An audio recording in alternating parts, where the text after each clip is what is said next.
হরে কৃষ্ণ বন্ধুরা, কেমন আছেন আপনারা? আশা করি আপনারা সকলেই ভালো আছেন। বন্ধুরা, আজকে আমি আপনাদের সামনে একটি সাউথ ইন্ডিয়ান রেসিপি শেয়ার করতে চলেছি।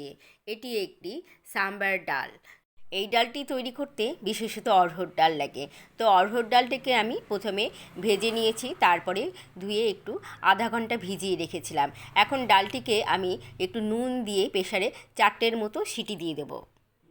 4টে সিটি দিয়ে দেওয়ার পর শসা, গাজর, সজনে, পটল ও বরবটি এই সবজিগুলো দিয়ে আবার 2টোর মতো সিটি দিয়ে দেব। দিয়ে দিলাম সবজিগুলো, আর একটু জল দিয়ে সিটিতে বসিয়ে দিলাম। শুধু 2টোর মতো সিটি হবে। ডালটা সিটিতে বসিয়ে রেখে এদিকে আমি ফোড়নগুলো রেডি করে নেব। নিয়ে নিলাম একটু সর্ষা, তারপরে 3টে শুকনো লঙ্কা, তেজপাতা, কারি পাতা, আদা কুচি আর একটু হিং। আর এদিকে 3টে টমেটো আমি এইভাবে ডুমডুমু করে কেটে নিয়েছি। কড়াইয়ে তেল গরম হয়ে গেছে, আমি ফোড়নগুলোকে একে একে দিয়ে দিলাম।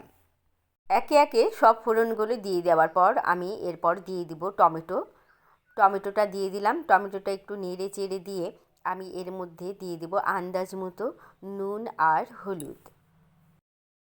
ডাল সেদ্ধ করার সময় একটুখানি নুন দিয়েছিলাম, তো এখানে আর একটুখানি নুন আর হলুদ দিয়ে দিলাম। ভালো করে ফোড়নগুলো এইভাবে নেড়ে চেড়ে দিয়ে ভেজে নিয়ে সবজির ডালটা আমি এখানে দিয়ে দিলাম। তো এখানে একটুখানি নেড়ে চেড়ে দেওয়ার পর ডালটা ফুটে উঠলে পরে আমি সাম্বার মশলাটাও দিয়ে দিলাম। বন্ধুরা, এখানে আমি ঝালের জন্য একটি কাঁচা লঙ্কা ব্যবহার করেছি।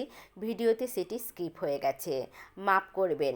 বন্ধুরা, এখানে ডালটি হয়ে গেছে। নামানোর আগে আমি দিয়ে দেব একটু বাটার আর একটু চিনি। সাধারণত ইডলি বা ডোসার সাথে এই ডালটি ব্যবহার করা হয়। তো কেমন লাগলো আজকের এই সাউথ ইন্ডিয়ান সাম্বার ডালের রেসিপিটা?